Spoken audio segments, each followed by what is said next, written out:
Harry Potter lived at number 4 Privet Drive with his horrible uncle and aunt and their hateful son Dudley.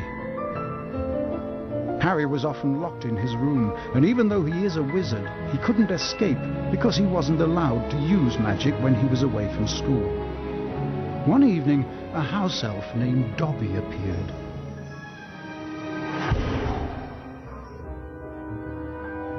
Harry Potter must not go back to Hogwarts. If Harry Potter goes back to Hogwarts, he will be in mortal danger.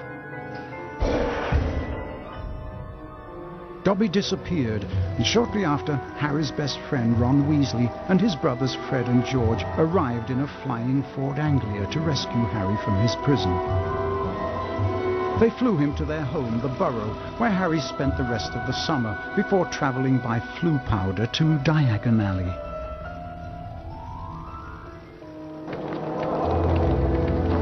Harry met up with Ron's sister Ginny and went with her to Flourish and Blotts, where the famous wizard author Gilderoy Lockhart was signing his latest book. Great Scott, is that? No, surely not. It is. It's Harry Potter. Ladies and gentlemen, this is the perfect moment for me to make an important announcement. I have great pleasure in announcing that I will be taking up the post of Defense Against the Dark Arts teacher at Hogwarts.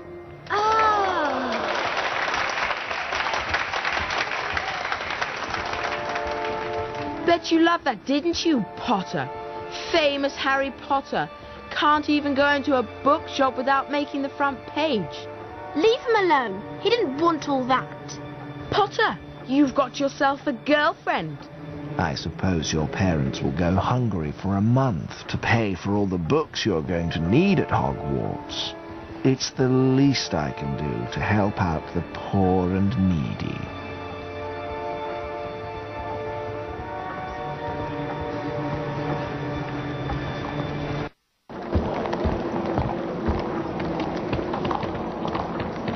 Harry, we've missed the train. The Hogwarts Express left 5 minutes ago. Oh no! What are we going to do? Well, I know that Dad took the flying car to work this morning. It's parked in Charing Cross Road. Okay, it's our only chance of getting to school on time.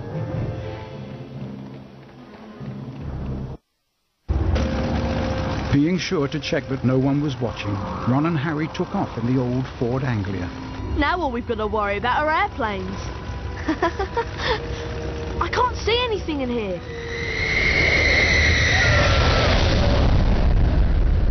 Phew, that was close. I think we're almost there. Uh-oh, I think the car's cutting out. Come on, car. Come on. Stop! Stop! Stop!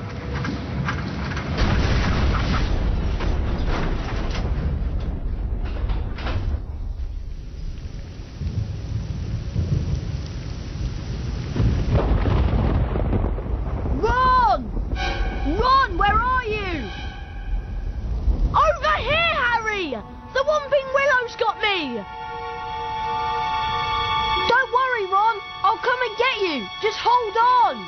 I can't do anything else. Hurry up, Harry! Hello people out there, this is Michael the 2.5 Stooges, and I almost called this Pokemon now. It's Harry Potter and the Chamber of Secrets playthrough part 1. Well, if you know anything about me, then you probably know that I've tried to do a playthrough of this game like 15 or 16 times, and well, that doesn't happen for one reason or another. Although this time if you see this video uploaded to YouTube, then it will be because I've got the all 10ish or 12ish parts of this playthrough recorded, so the only thing that could go wrong is my computer catches fire, or YouTube gets taken off the internet, or something like that. And if my computer does catch fire, then I'll have it all backed up to a CD, and if YouTube gets taken off the internet, well, there's always Dailymotion and other video sharing websites, but that's not important right now. So, what to say? I will be really moving through this game kind of fast, so that does include ignoring save books like that, and a lot of video editing, I think. And if you notice the green lines of debug at the top, I may or may not be using that. I'll try to avoid using debug commands to speed up time and stuff, but you never know. I will not be skipping cutscenes like this though, because I think those are important enough to stay in the video. I'll try not to anyway. I might accidentally hit the enter key by reflex or something like that. Let's see what else. This is supposed to be a 100% playthrough. If I feel like I might even record the demo version of this game, because that was fairly interesting. Good job, Harry. Now, see if you can cast for a pendo on this branch to get it off me. And the hidden Gryffindor common room level, which is something accessible only through debug mode or messing with the game's program files and tricking the game engine. I did a video on that a while ago, and seemed to confuse a lot of people, so I won't talk about that. I'll just do the conventional phase through the wall in debug mode method towards the end of the playthrough. Hello, Brian. Hello. Let's see what else.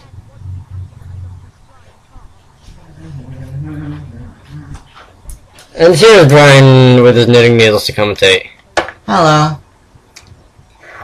This is like the 10th time I've tried doing commentary on this video too, because I'm post-commentating these, and every time I start, it's like, I just sound stupid when I go and edit it, so, delete, redo. There's a fly buzzing around the bathroom. Really? It annoys me to no end. Really? Stop it, fly! I don't know what that was supposed Doggy! to accomplish.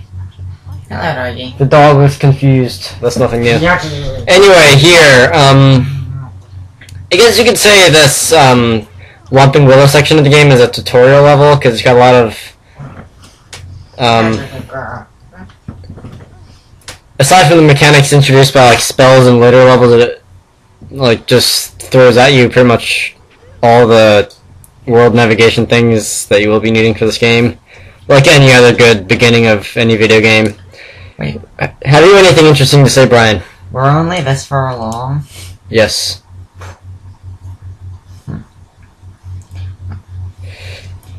Where were we last time we were commentating? Not much further than this. It's weird to be all the way back here. What's this, a pencil sharpener? I think that's a bike light. Oh. It flashes. Okay. Alright, stop that. You're wasting battery, stupid light. Thanks. Yeah. Stupid battery wasters. I like the way that light has one button and it cycles through the flashing pattern things, and you gotta, I don't know. Why do you have a post-it with your cell phone number in your room? Don't question these things, Brian. Shouldn't you know what it is? And actually, I don't. Not me. I actually have to look in the phone information section of my phone if I want to give my number to people. Wow. Yeah. But it doesn't make sense. I mean, you're the one with the phone and the address book, and wouldn't it belong in, like, minor playthroughs? I don't know. And why is this here? I don't know. Sigh. I guess I have no one to blame but myself. So Brian's going around my room cleaning up, thanks. What? No. Oh, this is mine, so... Oh. And boy, is it filthy. Smells like your room. Ugh. No, really, it's been sitting on the floor for the past, I don't even know how many months. I should open my windows. On it. No! Oh. What? I thought I... No, never mind. I'm just gonna back away. I'm gonna put my head down and, like, go away for a while. No, that's a bad idea. I need to be talking through this. Anyway, let's see. Yes, getting rid of that auto center camera option, because I just like to have more control over the camera when I'm walking around and aiming spells and stuff. So,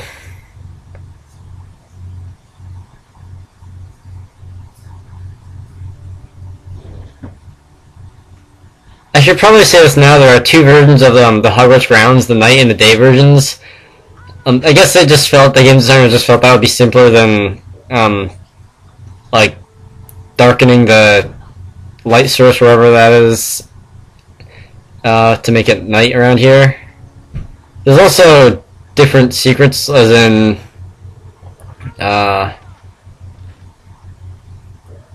well, it's just smaller than night ground. You can't go to some places because like doors are barred over. Anyway, I still am not sure why they wouldn't it have been easier for them to just change the lighting effects. Anyway, notice that sundial because there's something. I guess while they were recreating the Hogwarts night, they just really messed up there, and you should have seen it before. I will be showing it again towards the end of this playthrough, so it is a quite obvious mess up when you when you actually go and try to notice it. Although who goes and looks at the sundial? I don't know. Lee even told me about that one.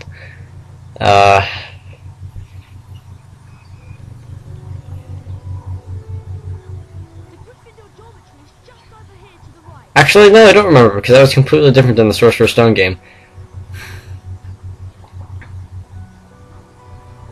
For the most part, though, they did a pretty good job of copying over the inside of Hogwarts layout from the Sorcerer's Stone. Like, the Great Hall is... Ron just faced through the wall. The Great Hall is still where the Great Hall was, and the dungeon is still where the dungeon was, and the Grand Staircase is... Well, now it's actually a Grand Staircase, but it's still where it was in the Sorcerer's Stone game.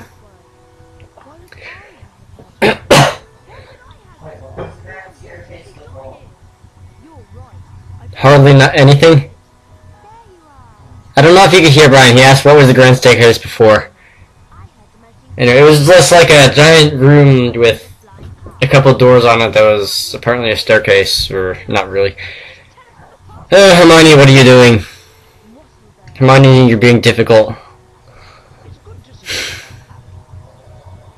Bad animations.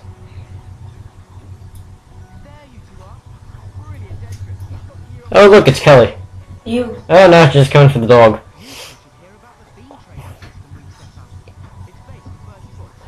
Fred and George look very weird. It's like their heads are stretched or something. What, really? Yes. Oh yeah. Look at it. I see. Fine.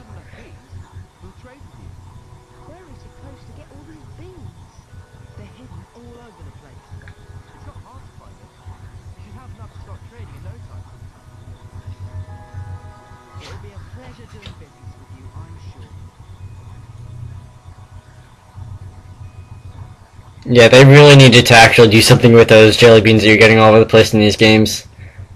And this Sorcerer's Stone is just like, oh, yeah, we have over 200 jelly beans. Let's see what we can do with them. Oh, maybe Fred and George can give you an extra wizard card or something. Yeah, that's not a bad idea. Let's just do that last minute.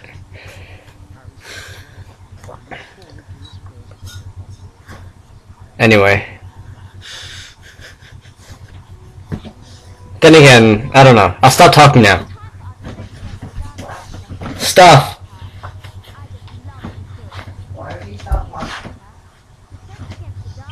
You know, again, I really shouldn't do that, even though I tell myself to stop talking. Anyway, we gotta go to Defense Against the Dark Arts with that Professor Lockhart, even though we know nobody wants to. Except Hermione. Except Hermione. Hmm? Go to Defense Against the Dark Arts with Lockhart. Oh. And of course, small spoiler, you have to have 2 lessons with him this year instead of just the usual 1. Yeah, you go to class once a year in the school. Well, considering that you only see Snape once, you only see Flitwick once, you don't see McGonagall at all. Unless you walk into her class. Yeah, funny story there, I might record that too. Yeah, you can actually lose house points. I haven't yet, I might just go and do that, although it's really a pain to, like, if I'm going to record anything on this game, I have to sit down and do, like, 3 hours of it. I can't just go and record 60 seconds because, I don't know. It's just not something I do. But anyway, I don't know if I'll record that. I'll just tell you now, you can actually at certain points in the school year lose house points by walking into McGonagall's classroom.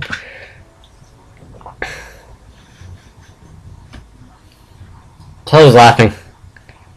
Kelly, did you do that on purpose all the time? What? Walk into McGonagall's classroom? No. Anyway. You can explore... I can't talk to you. You can explore the rest of the Grand Staircase and a lot of the main entrance map to Hogwarts too right now, and a lot of outside Hogwarts in the daytime right now, but I'm going to do that in after game. I think I recorded as much on video time-wise of after game as I did main game. It's kind of weird. Then again, Quidditch should take like a half an hour. Anyway. Yeah. Cough, cough, Canto. Nothing! I don't know if you can hear Brian. He said all the extra stuff is what makes the game fun.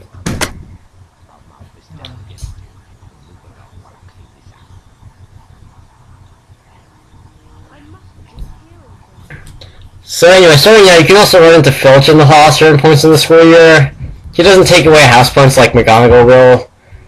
He just, like, makes fun of you and tells you to get lost and stuff that Filch would do. And, yeah.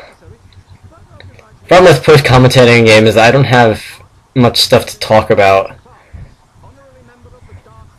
Lockhart, you smell! Yeah.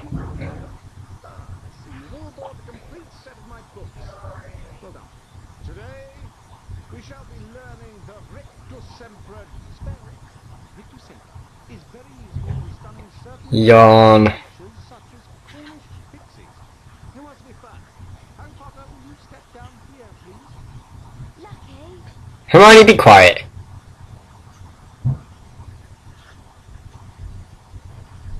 Clear your mind completely, Harry. Don't think about it. Concentrate on the symbol in front of you.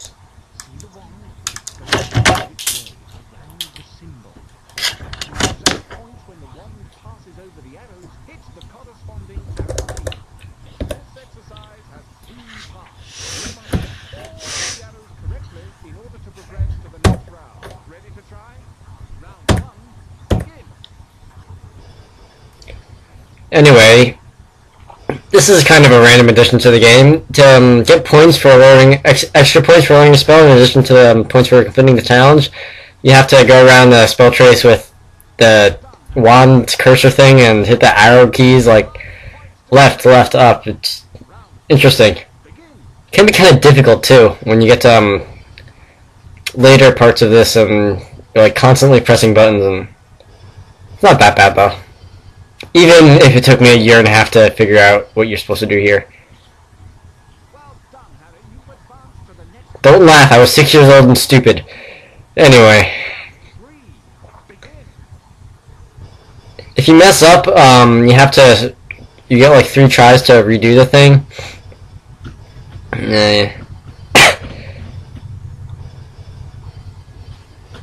Yeah, there we go.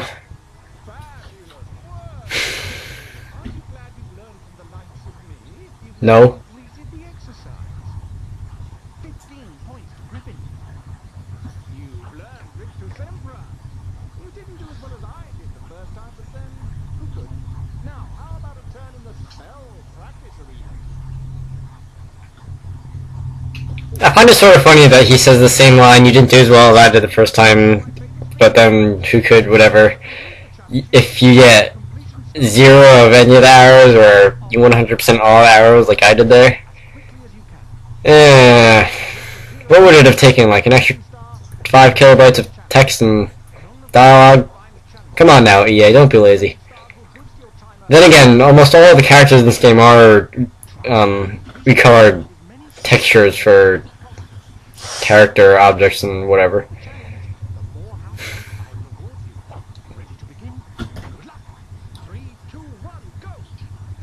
So anyway, Oh, I like the way there was like 30 seconds of cutscene and then you walk like one step forward and then there's another 30 seconds of cutscene. I did say I wouldn't skip these though.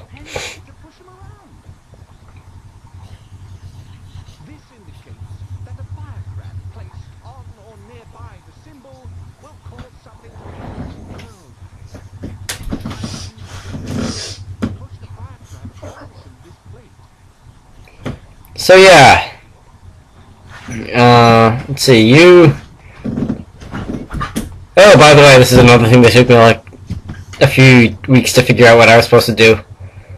Well, not really to figure out what I was supposed to do, but to actually succeed in knocking the fire crab into the trap. Then again, I was playing on a laptop without a mouse plugged in the first time I did this, so...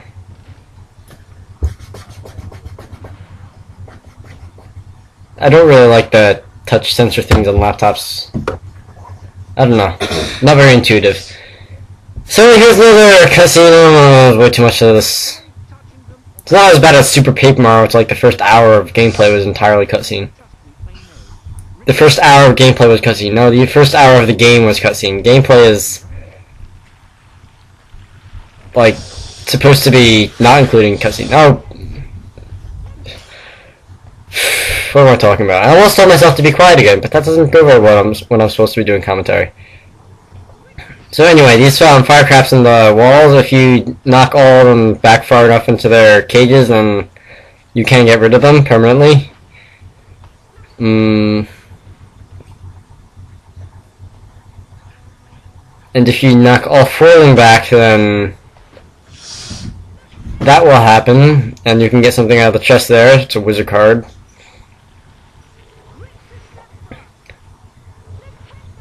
It's a silver wizard card. Remember what Nick was talking about in that cutscene that I was clearly not paying attention to in the grand staircase? It's actually possible to skip that cutscene entirely, I think. If you do some really careful platforming off the banisters and stuff. I wonder what would happen if you try to jump around that cutscene by using the banisters but got caught in the middle and, like, Harry deactivated while you're going to fall off the railing and down into the bottom of the grand staircase. I don't know. I don't think I did a very good job of explaining that, but so anyway, I don't really know why I'm bothering with these because this is not required at all by any stretch of the imagination unless you want 4 whole birdie bots every flavor beans, which is, you know, so useful when you can easily get over 2,000. Without even going into the dueling and winning anything and whatever.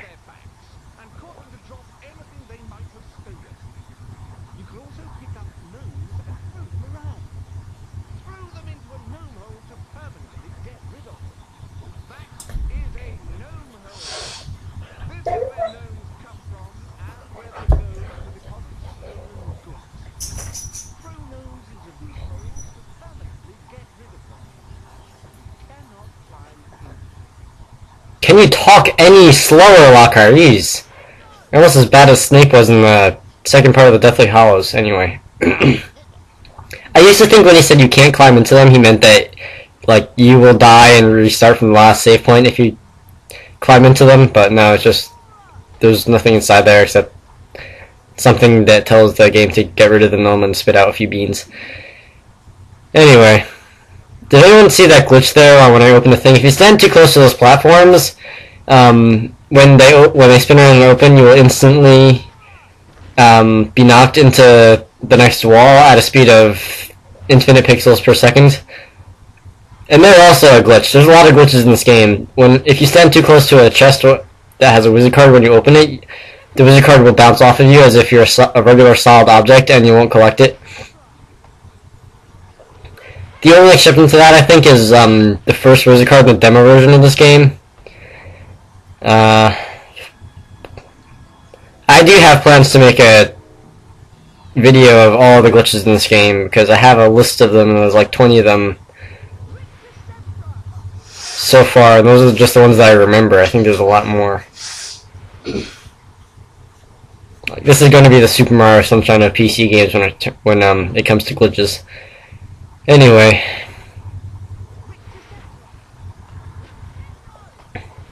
Oh, speaking of glitches, there's another one coming up in a little while to do with some fire crab in this room.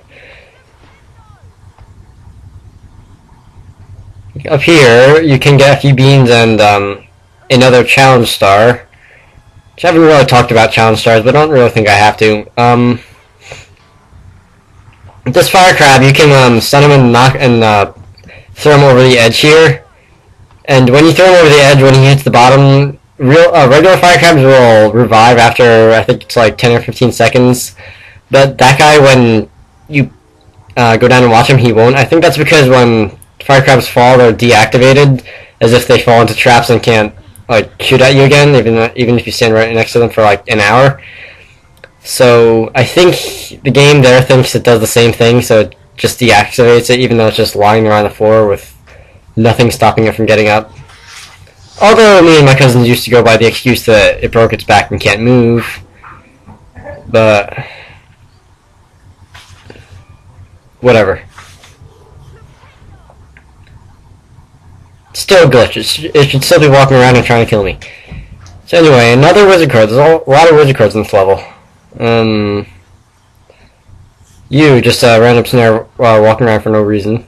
Yeah, a snail walking around for no reason. That made sense. Tell me to be quiet. Here, this is, I like this, the puzzle thing here. You have to line up the pictures of lock cards that are on the rotating thingies on the wall with, the picture on the doors. And speedrunners take note, if you open the door on the left, then you only have to hit, I think you only have to flipendo the bottom block once to open the next door, and after that you only have to flipendo some block like twice to go ahead, so that will save a lot of time if you try to speedrun this game, or this challenge. Or this challenge, anyway. Or trying to get a high score anyway, because if you were speedrunning the challenge, you would completely ignore the doors on the side. Whatever. Speaking of which, I will be going through these challenges once to get all the stuff in it, and once to get the high score for the house points. Although I think I'll upload those videos all the way at the end, as in part of Aftergame.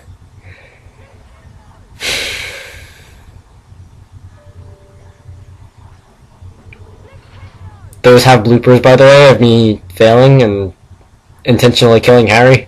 It's kind of funny.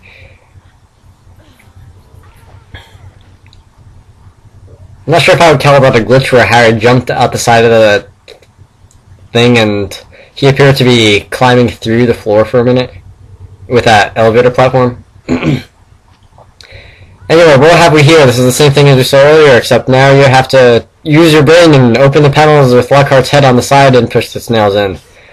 Yeah. I don't know why I bothered with that. That didn't spit out any beans. Really, game? Really?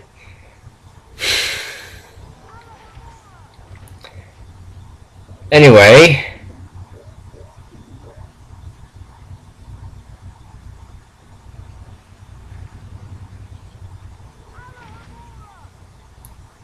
Is that just... Did the video just, like, mute itself for a minute?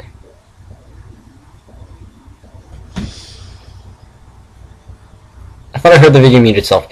Anyway, here, I don't know why this cutscene activates, telling you that you're supposed to jump off the side of this thing and not over the ledge, even though there's clearly a break in the barrier on the side. Then again, I probably would have muted that when I was playing this game as a 6-year-old. Constantly making fun of myself, aren't I? I spent so much time stuck in this Rictusempra challenge for no reason other than I was a complete idiot. Anyway. You fire crab!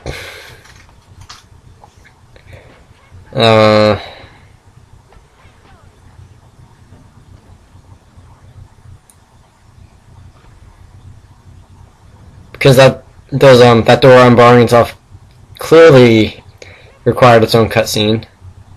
Yeah. Anyway. I don't know why there's a thing with the stair there either, because you would need them to get across this chasm here, but you can't even get over to entrance to the stairs if you don't open the doors by knocking the fire crab in the thing anyway, so I don't know why that's necessary. Here, by the way, this chest, it has a bronze wizard card in it. It is possible, if you do a lot of running around and exploring Hogwarts before going to Defense Against the Dark Arts class, to get, for that to be your 10th wizard card that you pick up, which means that you will get, so to say, a level up in, health. Which is to say a full restore and an extra bar of it, so...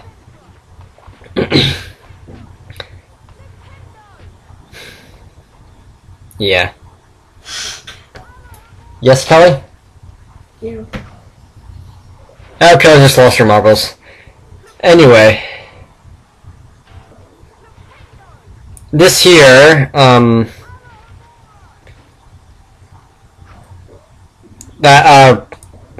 think that thing, my brain just crashed again. That tile with the plunder mark on it, it's placed out sort of an awkward angle in a narrow corridor, so you have to be careful when you hit it, or else the spell will just hit the wall and not activate the thing.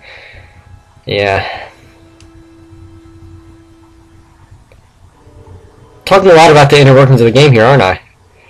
Oh, most of it's probably wrong. Anyway, here, this is probably the most treacherous part of the game, at least in the upper parts of it, because you're so high up, and if you fall, you will die. Unless you have crazy debug hacks like I do. Well, not technically debug, but Magic Walls, which is the program I'm using to record this in windowed mode, because it makes the game run so much faster if it's in windowed mode. But unfortunately, there is no way to do that regularly. So, thank you, QB boss.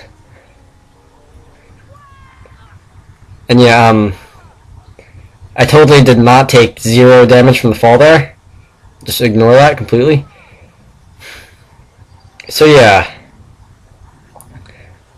I like that secret there. You have to knock at least 2 fire crabs into that trap there, and then jump down actually into it to open the panel on the wall and get in here and get some secrets and beans and gnome and wizard card, and there's a challenge star up ahead. Small spoiler, not really.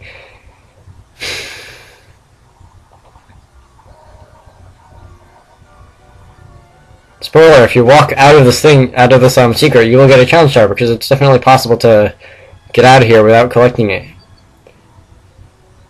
If you walk out of that, if you find a way to get out of that secret area without collecting that challenge star, I want to know how. Anyway, that's not important though, so... This is where this can get kind of annoying, because there are these, wooden bar things in the wall, like the ones that will block doorways, but a little bigger, and they swing around and trying to kill you. And that last one there will move kind of fast, so you gotta be careful, or else you will get knocked off to your death and have to redo that area again, which is not fun. And finally, got the completion star and want some house points, and house points are they're way too much in this game. And anyway, that's it for this part of the playthrough, so rate, comment, subscribe, staring at this blank screen. See you later.